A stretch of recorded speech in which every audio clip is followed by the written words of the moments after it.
রাজপথে সচিবালয়ে ঘেরাও কর্মসূচিতে লেপ দিতে গিয়ে আমিরে জামাত এক বিরল পরিস্থিতির মুখোমুখি হয়েছেন।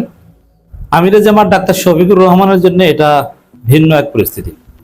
ডাক্তার শফিকুর রহমান নানান ঘাত প্রতিঘাত অতিক্রম করে, জুলুম নির্যাতন সহ্য করে, বছরের পর বছর জেল খেটে, রিমান্ডে নির্যাতন সহ্য করে তারপরে তিনি আজকে এই পর্যায়ে এসেছেন। তিনি একজন পোর খাওয়া রাজনীতিবিদ, একদম সিলেটের প্রত্যন্ত অঞ্চল থেকে উঠে এসে এখন জাতীয় রাজনীতির জাতীয় নেতা এবং প্রধানমন্ত্রী হওয়ার দ্বারপ্রান্তে। তা সত্ত্বেও ধাক্কাধাক্কির রাজনীতি, এতে ডাক্তার শফিকুর রহমান ওইভাবে অভ্যস্ত নয়।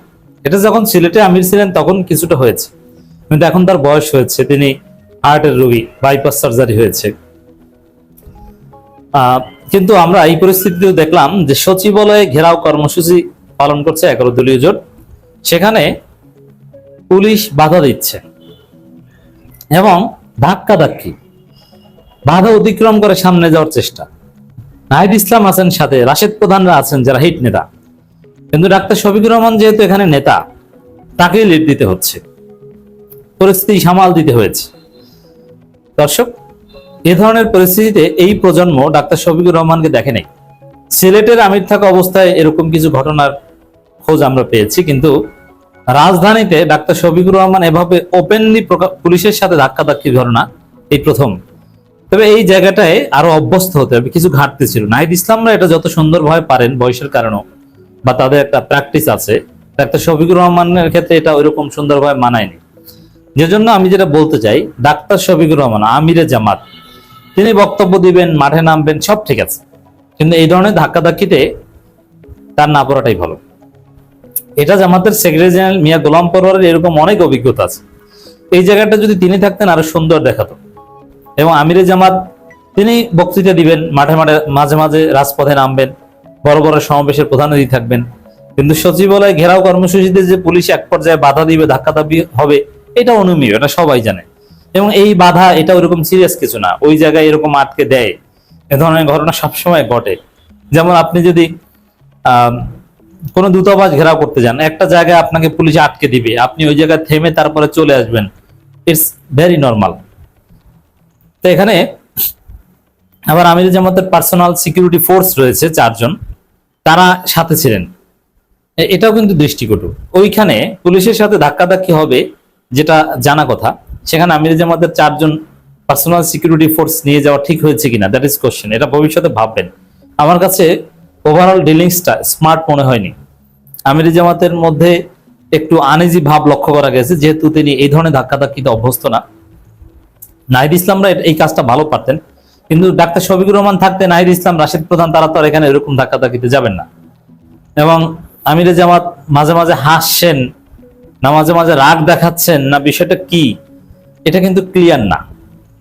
অতএব অ্যাটলিস্ট আমিরে জামাতের ক্ষেত্রে, যিনি ভবিষ্যৎ প্রধানমন্ত্রী, এবারই হয়তো প্রধানমন্ত্রী হয়ে যেতেন যদি ডিপ স্টেট কারচুপি না করতো, তার ক্ষেত্রে এই বিষয়টা এড়িয়ে চলাটা ভালো। আর একদম অতি জরুরি পরিস্থিতিতে অবশ্যই তিনি নামবেন। শেখ হাসিনা, খালেদা জি এরাও কিন্তু কিছু কিছু ক্ষেত্রে এই ধরনের বাধার মুখে পড়তেন। তো তাদের যে স্মার্টনেস, ওইটা ফলো করা উচিত। তো দর্শক, সচিবালয় ঘেরাও কর্মসূচিতে পুলিশের বাধার মুখে 11 দল।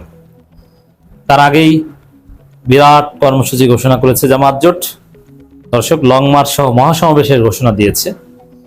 এটার একটা তাৎপর্য আছে যে জনগণের সমস্যা সমাধানে বিরোধী দল হিসেবে জামাত কার্যকর ভূমিকা পালন করছে।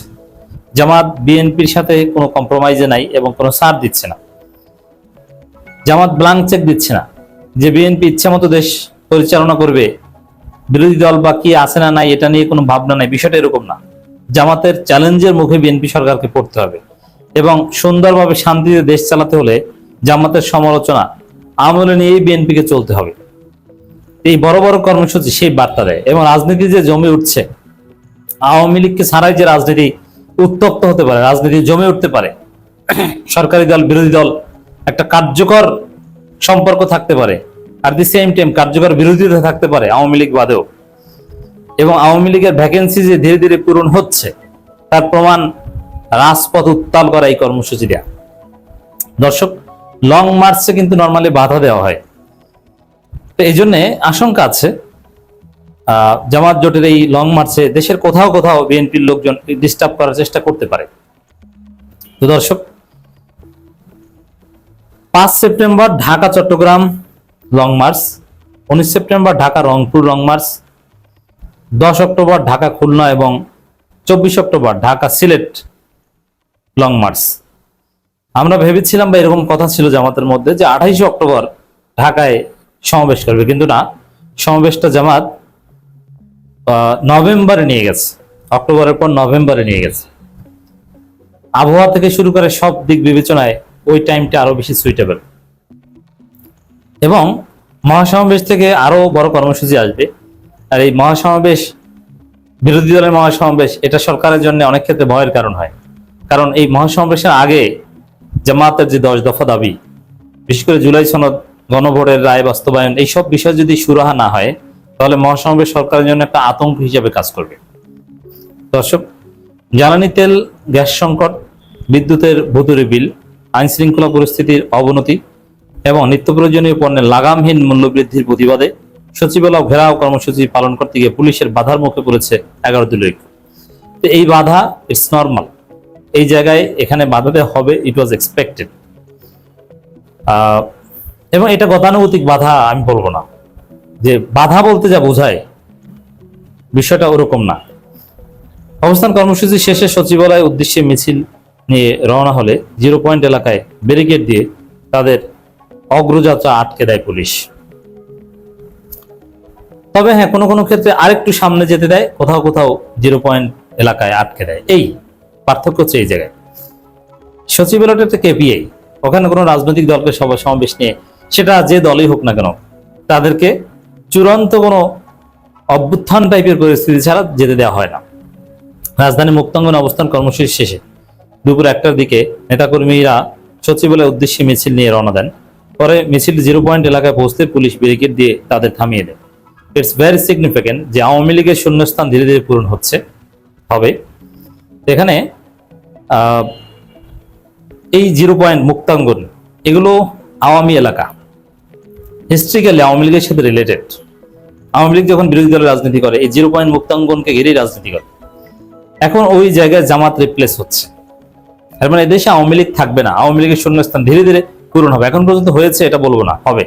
এনসিপি পূরণ করবে, জামাত পূরণ করবে, এবং আওয়ামী লীগের কেউ কেউ বিএনপির সাথে মার্জ হয়ে যাবে, এর মধ্য দিয়ে আওয়ামী লীগ বিলুপ্ত হয়ে যাবে।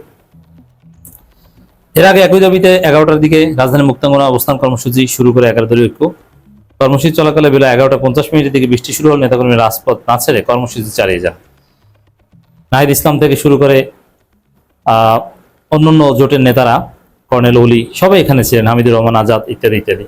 এক কথা যদি বলি দর্শক, এই যে পুলিশের বাধা, লং মার্চ, মহাসমাবেশ, আমিরে জামাত নিজে রাজপথে লেট দিচ্ছেন, এর মধ্য দিয়ে রাজনীতি জমে উঠছে।